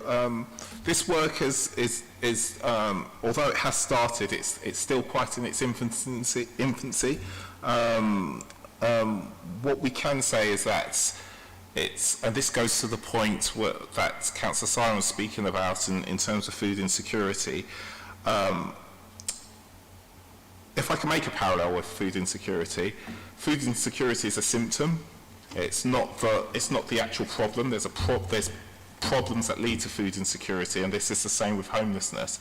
So what we have found is, in working with the homeless group around vaccine hesitation, we also have to work with it quite holistically around some of the other issues. So again, the work has just started, and we're working in partnership, and happy to report back how that's going. I should add, though, that the Communities Department in this instance is helping to convene. It's not actually responsible for the actual delivery of this work. Councillor Dorish Masley. Thank you, Chair. I just wanted to follow on food banks, what Councillor Bakhtiar said, and I mean, I can confirm that from the experience I've had, that the food banks aren't going away anytime soon, aren't going to have the opportunity of going away. As Councillor Siren knows, I'm associated with the food bank, and I can say that as of February of this year, it was spun out of the church it was in and set up as an independent charity, and its process is still ongoing, but the point is it's symptomatic of the fact that it's not that temporary as we'd like it to be. But in this context, I'd like to say, or ask Councillor Siren, if you're collecting data, if there any help, any data, additional data you need from the food bank I'm associated with, and you know that one, I can always discuss it with you later, then just let me know if it helps in, and Mr. Olenka, if it helps in your statistical work or whatever. Okay. Thank you, Councillor Schmetterling, and yeah, we should definitely speak about that. I think kind of understanding who is accessing the food banks and how often and how much is going to be key. So just as much data as we can get. And we'll be trying to collect, well, we are trying to collect that across all of the food banks. And you're right, it's meant to be an emergency measure, and the emergency's been going on a long time and will continue to go on.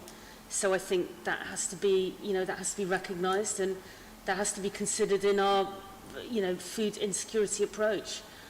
We can't expect everything to go back to normal as soon as restrictions lift, because they won't. There's been a massive impact through what's happened. Can I just ask Michael, also just to elaborate the point about September and government interventions and what we think the future may hold in terms of food insecurity? Certainly. So I think what we have seen to date, if you go back to sort of March 2020, there was a big spike in universal credit claimants as businesses started to lock down in the face of COVID. After that, obviously, central government made quite a dramatic intervention, which extended through all sorts of job support for the self-employed and furloughed. It extended to £20 a week uplift in universal credit, and so on and so forth. On the current forecast, that's gradually going to be unpicked, with a lot of it ending in September. So I think the focus for our work around food at the minute is very much with sort of September through into winter in mind, and I think you can probably expect, although food bank use has gone down, and I'm talking about in the tens rather than hundreds or in the thousands over the past few weeks, which you'd expect as the economy reopens, unless we have a sort of exceptional summer season, which without tourism you can't really expect us to. The same people who have been furloughed, which 15% of RBKC employees that have been furloughed are in accommodation and food, further 20% are in retail and wholesale. Yeah, sorry, I have no idea how loudly I'm talking with the microphone. Yeah, basically the industries that have been furloughed and the people, as to go back to the start, I don't know where I left off, where I started to whisper. Yeah, come September, as central government starts to withdraw its interventions, you can expect to see more people start to rely on emergency support once again, is the basic point. Thank you. No follow-up questions. On that note, we will be summarizing this item. Again, thank you, Councillor Ansaran and Tunde and the rest of the officers for your time. Yes, I echo the feeling. It's been great to see you finally face to face, and I hope this will continue and we will get more people vaccinated. And to that, we have recorded videos before, and we worked with Al-Manar and other communities, and hopefully after this meeting I'll be recording another short video to speak to the communities, the Black and Asian minority communities, to definitely get more vaccination so we can get some sort of normality back in our lives. age group that is really vulnerable communities are the 65 plus, and as you said, also the vaccine hesitation we've just talked about. The young people who obviously will have now the age, I think, is 32 years of age and above, those who are eligible for vaccination in England, whereas in Scotland, of course, it's 18 plus now. I hope that number will go down and we'll be able to get more people vaccinated. And thank you for the work you've done in the 2021 census, and I'm sure I came across many offices and again support that we have been providing, whether it's hashtag or any other social media that we'll be supporting. The food banks and the usage of food banks, Councillor Mobakchi has mentioned, as well as the connectivity and digital gap, which is very, very important. And hopefully as we come out of a lockdown and the country reopens, the demand of food bank will be a lot shorter and will be not as high as it is now, but ultimately we know why we need people who should have a much very good paying jobs, and hopefully their income will improve and their livelihoods will improve. So that is a summary for this item. If I may go to the final item for this agenda, it's review of the select committee work program. This is very short, about 5 minutes or so, to be given by Jackie. Jackie, if you give us a summary of how the year has been done, we would appreciate a summary of the work program. Thank you. Thank you, Chair. So this is the last meeting of the municipal year before the AGM, so it's an opportunity for the committee to reflect back on the work programme for the year, what members think has worked well, any challenges, things they might like to replicate in future scrutiny. So in section 4 of the paper, I've set out the principles of effective scrutiny, and I've taken those from the 2019 statutory guidance. The guidance is very clear that effective scrutiny really depends on developing a good work programme. So not trying to do too much, prioritising and looking where scrutiny can have an impact and influence outcomes. So there were 4 priority topics for the work programme which are listed in the report, and they link to the portfolios of both of the lead members who are scrutinised by the committee. The committee's carried out this scrutiny with a mix of methods. Some of it's been at the meeting, some of it through a working group. The committee has scrutinised decisions that lead members are planning to take. They've done that at the formal meetings through listening to reports and question and answer sessions. And in that way, the committee members have acted as a constructive, critical friend to the council.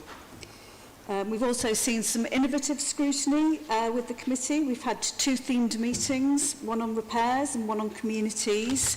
So through having a more focused agenda, it's enabled councillors to probe issues in greater depth and hear from a range of voices. The statutory guidance from 2019 also states that scrutiny should amplify the voices and concerns of the public. I think that's been a challenge this year because of COVID and the restrictions. So committee members have had to think creatively about how they will hear from our residents. So there's been opportunities for residents to attend the meetings virtually, to ask questions and share their experiences. The Healthy Homes Working Group put out a call to residents across the borough, encouraging them to give their views, and they also held a virtual conference, which was a first for the council. So really that's my concise summary, and as I said in the introduction, I think it's really down to members to reflect on what they think's worked well, what they might want to replicate, but also what they might want to share with councillors on other committees about what's gone well. Thank you, Jackie. And on that note, if I can thank you and officers for the support you have been really providing for my committee, and of course for other committees. Really can't thank you enough for the good work you've done. So I really appreciate that. Thank you for the great work you have done. Is there any other comments that Councillor Greg Hammond? Yeah, thanks, Chair. I mean, I'll echo most of what Jackie said, and certainly echo the Chair's thanks to you, Jackie, to Ryan in his absence, who supported us, and to those who picked up Ryan's job and Hannah in front of me completed the report for us.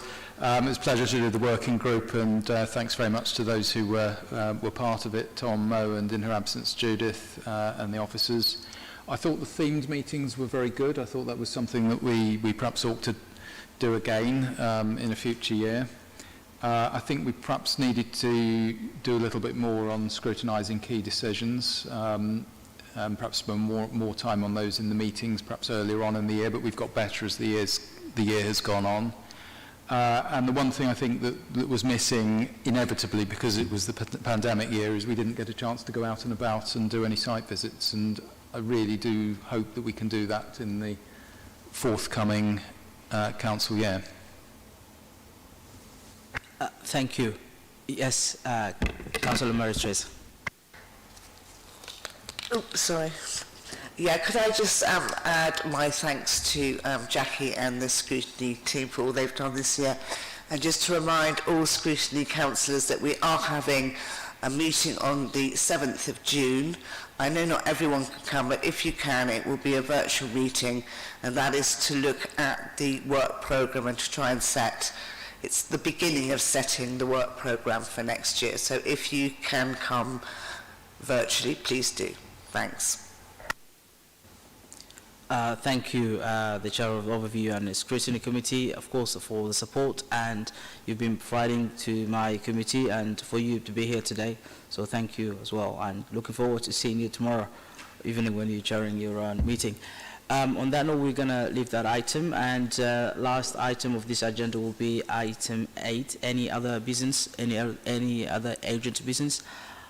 I think the answer is no. So I will once again thank you all for taking part, and especially the committee members who've been really solid for all year round, and my particulars and my thanks to officers who've been really great. Tom, of course, here, Hannah, Anna, and Ryan, who is not with us at the council now, and Jackie, and all other officers. Really can't thank you enough. And finally, may I also thank lead members for really their time. I understand sometimes it's been a bit heated, at the same time also fair. So we thank you for your time, and yes, we have to challenge for the sake of our community, nothing personal. So thank you for your time. Thank you all, and now the meeting is now closed. Thank you.